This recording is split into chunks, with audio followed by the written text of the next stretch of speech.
Welcome to Lecture 6 of Electrical Engineering 525. In this lecture, we will look at a few examples illustrating the material covered in section 3.5 of your book, which is about two-element arrays. So the first problem that we will consider is problem 3.5-2 from your textbook.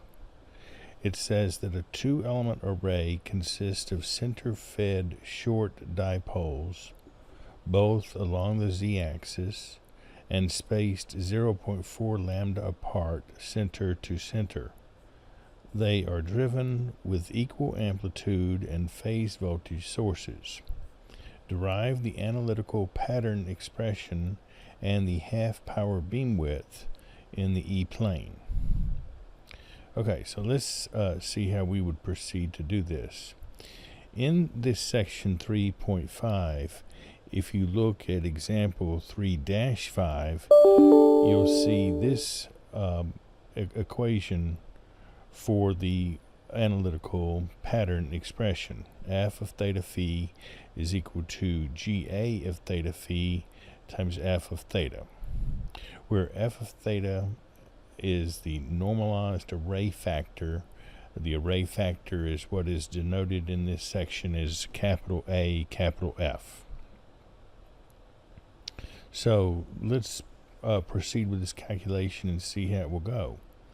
As we see in examples 3-2 to 3-4, for two elements of equal amplitude, such as we have here, with element 1 located on the z-axis at z equals negative d over 2, and element 2 located on the z-axis at z equals positive d over 2, and with element 2 leading element 1 in phase by an amount alpha in radians, the array factor is given by this formula here. Now, I'm doing this just a little bit more generally than the examples in the book so that you can have a formula that will work for any case. So again, here we see the equal amplitudes, 1 and 1, and we see that the first element here is at z equals minus d over 2, and the second element is at z equals positive d over 2. And then the assumption here is that the second element leads the first element in phase by alpha radians. So that's where this term e to the j alpha comes about. Now, in the particular problem we're looking at here, 3.5-2, we're told that d is 0.4 lambda, and we're told that the sources are in phase, so this means that alpha is equal to 0 radians. So in that case, the expression for the array factor becomes 1e to the minus j beta 0.2, that's 0.2 lambda is coming in from d equals 0.4 lambda, and then we need to divide that by 2. So 0.2 lambda cosine theta plus 1, and this, since alpha is 0, this term just becomes 1 and can be ignored. And so we have 1e to the j beta 0.2 lambda cosine theta. And now if you look at this expression carefully, this is of the form e to the jx plus e to the minus jx, which of course is 2 cosine x. So we have 2 cosine of beta times 0.2 lambda cosine theta. And now finally we substitute for beta. It's equal to 2 pi over lambda. So this is 2 cosine of 2 pi over lambda times 0.2 lambda cosine theta. And of course the lambdas cancel to give us an array factor of 2 cosine of 0.4 lambda cosine theta. And as we have already mentioned, little f of theta is just a normalized version of that. And so when we divide by 2, we get that normalized version. Clearly, since this is the cosine of 0.4 pi cosine theta, we know that the cosine function has a maximum value of 1 when its argument is equal to 0. and of course the argument will equal to 0 within the range under consideration, because we're looking at theta varying from 0 to pi, and clearly when theta is equal to pi over 2, cosine of theta would be 0, and so that would be cosine of 0, which will give us 1. So the correct this is indeed the correct normalization for little f of theta. Now, for a short dipole along the z-axis, remember now we are looking for capital F of theta and phi. We have now found little f of theta, but we need to find this GA of theta and phi, and that's pretty easy because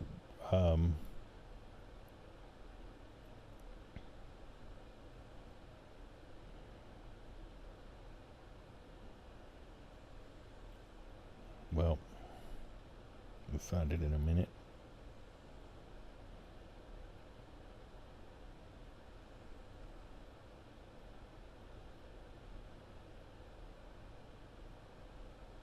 Here it is. So for a short dipole, we're given, and this is early in chapter 3, for a short dipole along the z-axis, GA of theta and phi is simply equal to sine theta.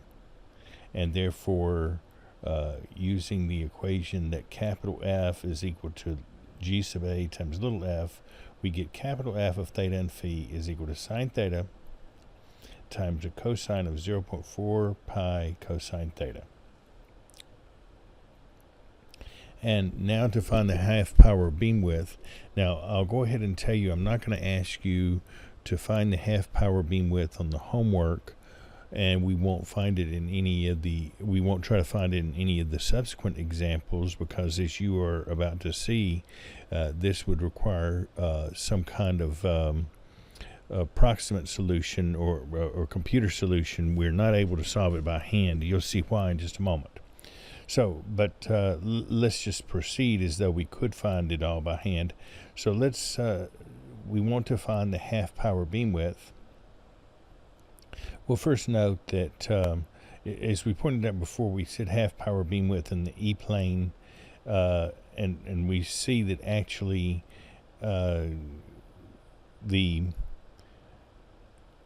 we can take any value of phi that we wish, actually, because f here you can see does not depend on phi at all.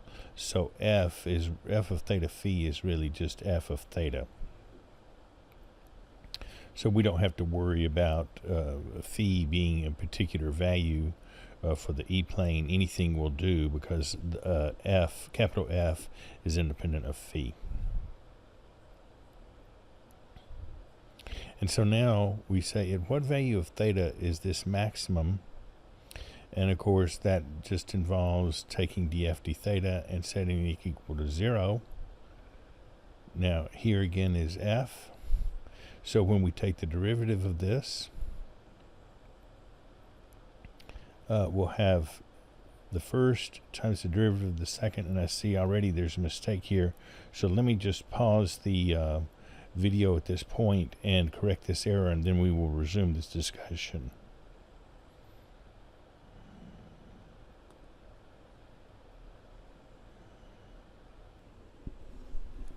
Okay, so now we've corrected that error. It was just an error in calculating this derivative of f, so let's resume that. So for df d theta, here is f right here, and so df d theta will be equal to the first, which is the first term. You know, we're using the product rule, so it's the first, which is sine theta, times the derivative of the second, and to evaluate the derivative of the cosine of 0.4 pi cosine theta, we use the chain rule. We think of this as cosine u, so the derivative of cosine u is minus sine u, which is in here, and then times du d theta, and here's your u, and du d theta then will be minus 0.4 pi sine theta. So that takes care of the first times the derivative of the second, and then we'll have to have the second times the derivative of the first. So the second is cosine of 0.4 pi cosine theta, and then the derivative of the first is cosine theta. And so This is the complete expression for df d theta. And you can see immediately then the difficulty that we run into, because if we set that expression equal to 0 and try to solve for theta, we're not going to get an easily manageable equation. We will get an equation that requires numerical solution. So I'll just go ahead and make the observation that, and let me also say that actually you could, using the same techniques that are described in section 5 of chapter 3 in your text, you could conclude, or you could develop, let's say, a strong intuition for this problem that the maximum would be at theta equals pi over 2. And indeed, if we check at theta equals pi over 2, we'll see that indeed this term will go to 0 at theta equals pi over 2, and then since the cosine of pi over 2 is 0, this argument would be 0, and the sine of 0 is 0. So indeed, both of these terms will be 0, which means that indeed the derivative is equal to 0 when theta is equal to pi over 2. And at that particular value, at theta equals pi over 2, notice that, okay, this would be 0, and so this argument is 0, and the cosine of 0 is 1, and the sine of pi over 2 is 1. So at that particular value of theta, f is equal to 1, and clearly, since f is equal to sine of theta times the cosine of this, it could never exceed 1. So we conclude that 1 is in fact the maximum value, and this maximum occurs at theta equals pi over 2. So we repeat that here. So the maximum value of f of theta occurs at theta equals pi over 2 and is 1. And now to find the half power beam width, remember what we want to do is to take f squared and set that equal to 1/2. Or in other words, take f and set it equal to 1 over the square root of 2. So when we do that, we get 1 over square root of 2 is equal to the sine theta times the cosine of 0.4 pi cosine theta. Now, once again, here is an equation that would require a numerical solution. And so I'm just going to jump right to the answer, or note that if we try theta equals 60.4 degrees, which is the same thing as 1.05418 radians, or if we try theta equals 119.6 degrees, which is 2.08741 radians, in either of those cases, the right-hand side of this equation would be equal to 0.7073, and the left-hand side, of course, is equal to 0.7071. So we will take these to be the values. This 60.4 degrees will be HP theta left, and this will be, this 119.6 degrees will be HP theta right. And so, and that's summarized here. Here's theta HP, sorry, I was saying HP, I had that reversed. It's theta HP left and theta HP right. So theta HP left is 60.4 degrees, theta HP right is 119.6 degrees, and the half power beam width is the absolute value of the difference of those two. So it's the absolute value of 60.4 degrees minus 119.6 degrees, or 59.2 degrees. So if you had access to a computer to write a little program to solve that equation, that's the way you would find the half power beam width. But I won't ask you to do that on any of the homework problems, for any of the test problems for this lecture, or for any of the rest of the example problems. And the rest of the example problems will just be calculating the capital F of theta and phi.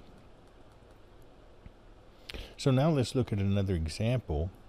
We'll look at the same problem, and again, without calculating the half power beam width this time, for the case where everything is exactly the same as it was above, except that in this case, we'll say that element 2 lags element 1 by 180 degrees, and we'll see what difference this makes. So if the element 2 lags element 1 by 180 degrees, then alpha is equal to minus pi radians. And so the array factor then will be 1 e to the minus j beta d over 2 cosine theta. Now we're using just the same formula here for the array factor that we did above, plus 1 e to the j minus pi. This is the e to the j alpha term. And then here we have e to the j beta d over 2 cosine theta.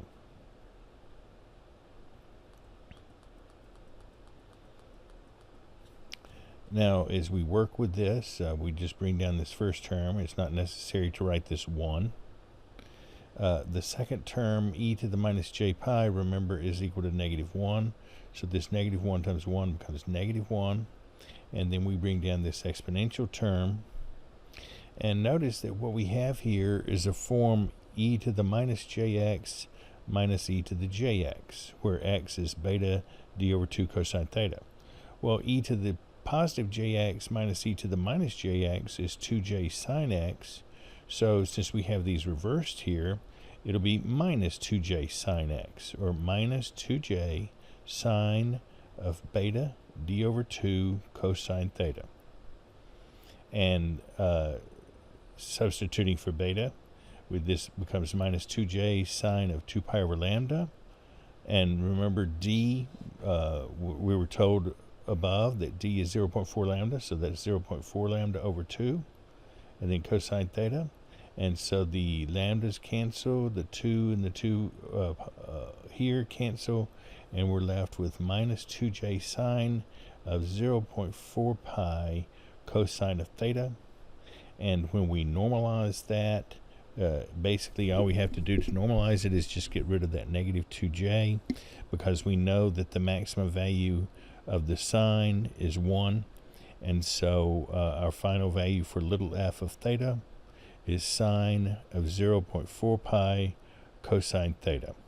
And then if you wanted to find capital F of theta and phi, just as before, you would multiply by g sub a of theta and phi times f of theta, and so we would get sine theta times the sine of 0.4 pi cosine of theta.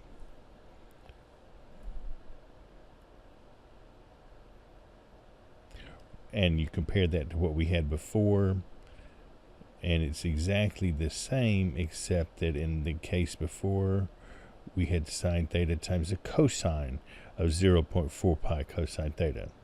So the cosine changed to sine, but everything else is the same. So that's what happened, is that cosine term in little f of theta, the cosine term here became sine as a result of that 180 degree phase lag in element 2. Now the final example we'll look at in today's lecture is once again this same situation as is described in 3-5.2 in that problem, but now we want to change two things. We want to change d to lambda instead of 0.4 lambda. And also, and this is important, instead of having short dipoles, we will have half-wave dipoles along the z-axis. So let's see what difference this will make. Well, we're back to these, except for these two changes noted right here, we're back to the problem as described in the original statement of the problem at the beginning of this lecture. So the array factor then becomes just 1 e to the minus j beta d over 2 cosine theta plus 1 e to the j0, because alpha is 0 here, e to the positive j beta d over 2 cosine theta. And so that becomes then e to the minus j beta d over 2 cosine theta plus e to the positive j beta d over 2 cosine theta. This has the form of e to the jx plus e to the minus jx, so which is 2 cosine x. So the array factor is 2 cosine of beta d over 2 cosine theta. And now remember, beta is 2 pi over lambda. And now we're considering d is equal to lambda. So rather than 0.4 lambda, we have lambda here. So these lambdas will cancel, and the 2's will cancel, and we're left with 2 cosine of pi cosine theta. And so that's the array factor. And then when we normalize that, of course, cosine has a maximum value of 1 already, so we just drop the 2. And that makes it very easy. So little f of theta is cosine of pi cosine theta.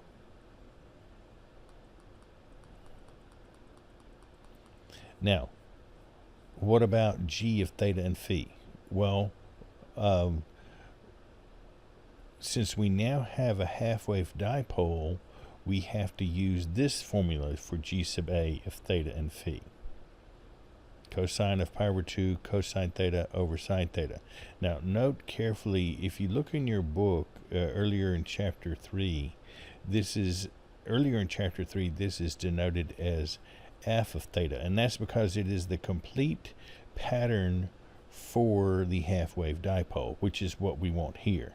So, but this is not the complete pattern for the array of half-wave dipoles, and so that's why, see, it was denoted f earlier when it was the complete pattern for a single half-wave dipole, but now this is just the element pattern, because the half-wave dipole is just one element of the array of 2 half-wave dipoles. So now this is playing the role, whereas previously it played the role of f, now it's playing the role of g sub a, which must be multiplied by little f in order to get capital F. And that's what we do here then.